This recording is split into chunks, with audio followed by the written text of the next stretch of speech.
Assalamualaikum warahmatullahi wabarakatuh. Selamat pagi sahabat Sawi Bagus. Jumpa lagi dengan saya Edi Wijanto. Kali ini saya ada di farm Balai Embrio Ternak Ciplang atau BET Ciplang yang ada di Kabupaten Bogor, Provinsi Jawa Barat. Nah, kebetulan saya akan mengundang seorang praktisi di bidang pencegahan penyakit PMK atau ahli di bidang vaksin, yaitu Dr. Aura, akan kita undang dalam wawancara kali ini. Assalamualaikum dokter. Waalaikumsalam. Apa kabar? Alhamdulillah baik. Alhamdulillah baik. Sehat selalu dok ya. Alhamdulillah baik. Dok, langsung saja dok ya, kita di suasana di farm BET Ciplang ini sangat nyaman dan sapinya sehat-sehat. Nah tentunya sudah bebas dari PMK di farm ini. Dok bisa menjelaskan seperti apa sih kondisi-kondisi saat sekarang ini wabah PMK yang ada di negeri kita ini dok? Baik Pak Edi. Jadi wabah PMK di tahun 2025 ini memang sudah jauh berkurang dibanding tahun awal ya, dari sejak kejadian 2002 lalu. Hanya saja memang spot-spot outbreak itu masih terjadi di beberapa kota maupun kabupaten. Jadi sehingga kita tidak boleh lengah. Oleh karena itu pemerintah melakukan gencar vaksinasi sejak Februari lalu dan diulang lagi di bulan Agustus.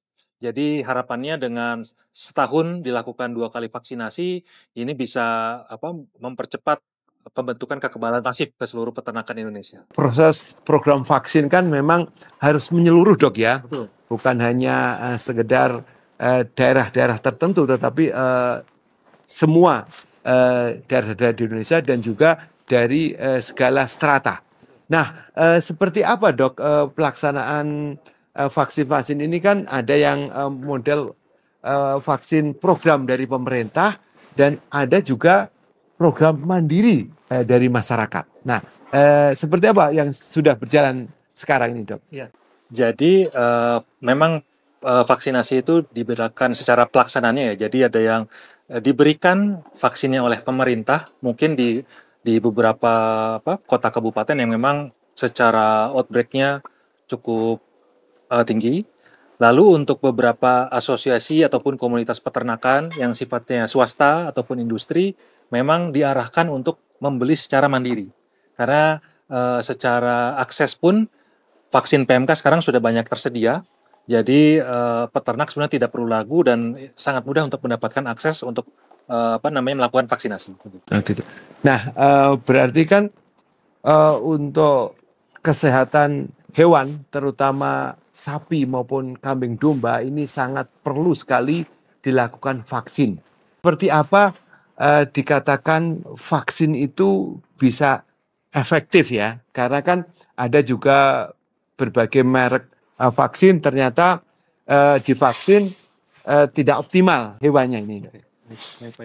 Jadi dalam hal praktek vaksinasi, tentunya untuk mendapatkan hasil yang optimal, yang pertama kita harus memastikan hewan yang divaksin itu sehat dahulu.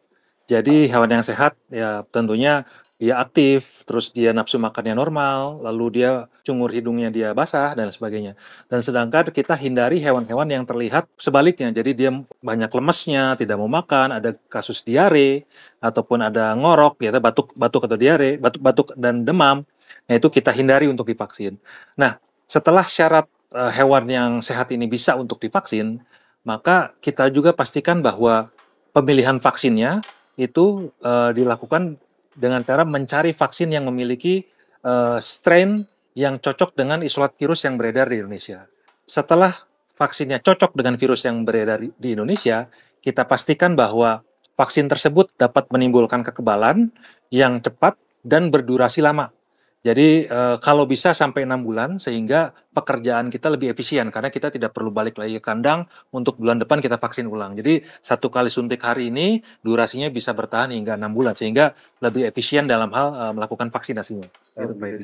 Nah, selama ini kan penggunaan vaksin kan selain dari program pemerintah dan mandiri, itu juga ada industri-industri seperti industri feedlotter atau industri dairy atau sapi perah. Seperti apa, Dok, penggunaan vaksin ini di industri-industri ini, Dok? Oke. Jadi sejak tahun 2022 kami dari PT Elanco Animal Health Indonesia ini merupakan salah satu supplier vaksin pertama PMK sejak 2022 yang telah digunakan vaksinnya sejak outbreak pertama ya. Jadi kita sejak 3 tahun lalu vaksin bioaftogen kami ini sudah dipakai di berbagai asosiasi, mulai dari asosiasi peternakan sapi potong, lalu asosiasi peternakan sapi perah, asosiasi hewan ternak babi, lalu juga domba kambing. Jadi memang